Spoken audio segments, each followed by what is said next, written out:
Major general Sanjay सोई जी इस वक्त हमारे साथ स्टूडियो में हैं। मैं ये आपसे समझना चाहती हूँ सर कि इसरो की ये जो कामयाबी है वो डिफेंस सेक्टर को किस तरह से अफेक्ट करती है?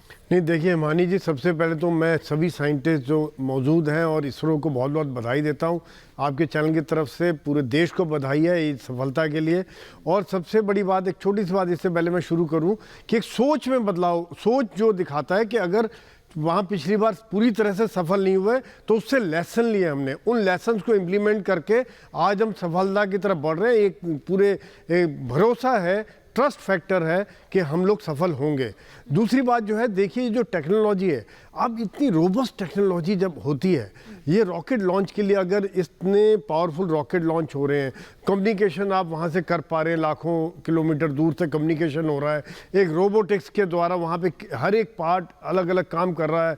और जो एक टेक्नोलॉजी कहीं ना कहीं इनडायरेक्टली डिफेंस सेक्टर में ज़रूर काम आती है, क्योंकि एक एडवांसमेंट है, चाहे वो रोबोट्स हो, चाहे मिसाइल हो, चाहे रिमोट कंट्रोल्स हो, कम्युनिकेशन सेक्टर हो, फौज से रिलेटेड तक भी सभी सेक्टर्स में इसका इनडायरेक्टली फ़ायदा होता है। दूसरी बात यह है कि जो टेक्नोलॉजी का जो डेमोन्स्ट्रेशन है, जो टेक्नोलॉजी की नॉलेज है, वो फैलती है। ये चीज़ फैलती है तो नेचुरली एक लेवल ऊपर हो जाता है। आज ये जो सफलता है, इससे आम यूथ में एक जोश आता है कि हमने कोई इन्वेंट करना है, इनोवेट करना है, रिसर्च करनी है।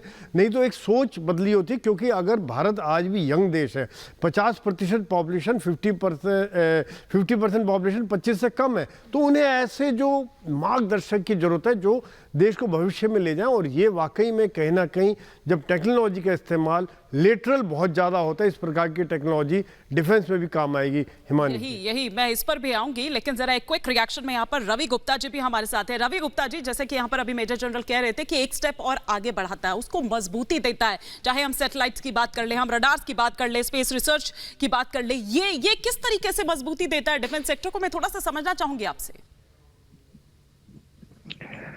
देखिए, टेक्नोलॉजी तो टेक्नोलॉजी होती है। जो टेक्नोलॉजीज, जो प्रौद्योगिकियां जाती हैं स्पेस में है, वही टेक्नोलॉजीज जो है डिफेंस के लिए भी इस्तेमाल होती हैं। तो हमारा स्पेस सेक्टर और डिफेंस सेक्टर अभी तक बिल्कुल अलग अलग रहा है। दोनों जगह इंडिपेंडेंट टेक्नोलॉजीज को डेवलप किया जाता है, लेकिन जो आज के से जो क्षमता है बढ़ती है, वो हमारे देश की बढ़ती है। खाली इसमें जो इसरो या डीआरडीओ एक अकेला काम करने वाला नहीं होता, इसके पीछे पूरा एक एकेडमिया और इंडस्ट्री का बैकअप होता है। तो आज के लॉन्च के जैसा है, या जैसे अग्नि का लॉन्च था, या आपका under submarine launch ballistic missiles का लॉन्च था, इनके पीछे बहुत बड़ा एक इंडस्ट्रियल बेस बना है। वो बेस, मैं कहूंगा कि इस लॉन्च से उस बेस में एक और बड़ा इजाफा होता है, उनकी क्षमताओं में और बढ़ोतरी होती है। ये तो एक बात हुई, लेकिन साथ में मैं एक बात और कहना चाहूंगा कि देखिए, हम स्पेस के जो थिएटर, हमारे जो वॉर थिएटर्स हैं, आज की डेट में एक साइबर वॉरफेयर और स्पेस वॉरफेयर एक नए थिएटर के रूप में उभर के आ रहा है। तो उस दृष्टि से देखेंगे तो ये एक बहुत बड़ी छलांग है हमारी डिफेंस कैपेबिलिटीज के लिए भी।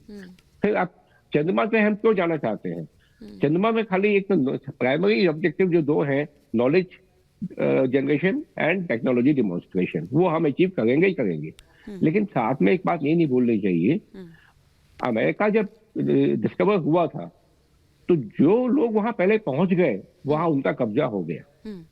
ये जो जियोपॉलिटिकल एक फैक्टर है, ये बहुत ही महत्वपूर्ण है। अब हम उन लोगों की श्रेणी में आ गए जिनके पास चंद्रमा पे जाने की क्षमता है, चंद्रमा पे रिसोर्सेज को एक्सप्लॉइट करने की क्षमता है।